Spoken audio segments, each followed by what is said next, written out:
যমুনা নদীতে দ্বিতীয় দফায় পানি বৃদ্ধি অব্যাহত রয়েছে। গত এক সপ্তাহ ধরে পানি বাড়লেও গত দুদিনে সেই গতি আরো বেড়েছে।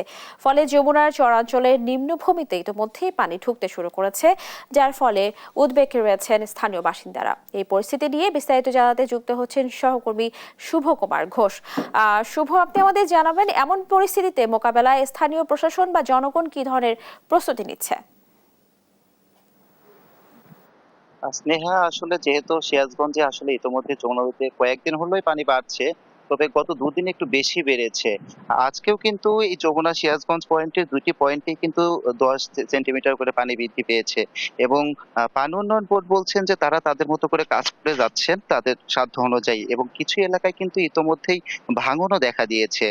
যেমন আপনার সদরের যে পাঁচিল এলাকা আছে, সেই পাঁচিল এলাকাতে কিন্তু কিছু এলাকায় ভাঙন দেখা দিয়েছে, যে ভাঙনটা কিন্তু সারা বছরই থাকে।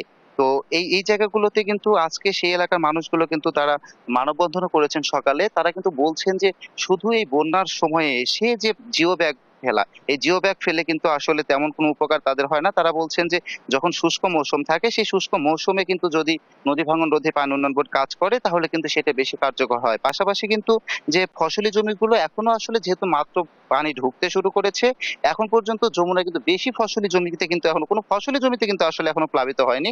তবে যে নিম্নাঞ্চলগুলো আছে, যেমন এই যে এলাকাগুলো, সেই নিম্নাঞ্চলগুলোতে কিন্তু পানি ঢুকতে শুরু করেছে। আমরা কিন্তু এই মুহূর্তে দাঁড়িয়ে আছি সিরাজগঞ্জ এবং গাজীপুরের মাঝামাঝি এলাকায়। ভোরে আসলে সাইড দিয়ে কিন্তু পানিগুলো চলে আসছে। তো ইতোমধ্যে কিন্তু সেই অনুযায়ী যে ত্রাণ অধিদপ্তর আছে, তারা কিন্তু বলছেন যে মানুষ যে পানিবন্দী হবে বন্যায়। কারণ যেহেতু পানি উন্নয়ন বোর্ড বলছে যে এই বন্যার পানিগুলো কিন্তু আসতে শুরু করেছে। যেহেতু উজানের পাহাড়ি ঢল এবং বৃষ্টির পানি দুটো মিলেই কিন্তু এই বন্যা পানিটা আসছে। ফলে এই পানিটা কিন্তু আসতে শুরু করেছে। এই পানিটাই কিন্তু পূর্ণ বন্যার পানি হিসেবে রূপ নিবে। ফলে তারা বলছেন যে পানিতে যে মানুষগুলো পানিবন্দী হবে, তাদের যে ব্যবস্থাগুলো নেয়া দরকার, সেই তাদের ব্যবস্থাগুলো নেওয়ার জন্য কিন্তু তারা সার্বিক দিকগুলো বিবেচনা করে তারা কিন্তু নানা পদক্ষেপ নিচ্ছেন, এমনটাই জানিয়েছেন। তবে স্থানীয়রা বলছেন যে এরপরেও কিন্তু যমুনায় কিছু এলাকায় ইজারাকৃত এলাকার বাইরেও কিন্তু বালু উত্তোলন হচ্ছে, যার ফলে কিন্তু কিছু এলাকায় এই নদী ভাঙনটা দেখা দিচ্ছে। এগুলো প্রতিরোধে কর্তৃপক্ষ যথাযথ ব্যবস্থা নিবেন, এমনটাই কিন্তু প্রত্যাশা করছেন তারা। স্নেহা। শুভ, আপনাকে ধন্যবাদ। দর্শক, যমুনা নদীর পানির বৃদ্ধিতে বর্তমান পরিস্থিতি নিয়ে জানাচ্ছিলেন আমাদের সহকর্মী।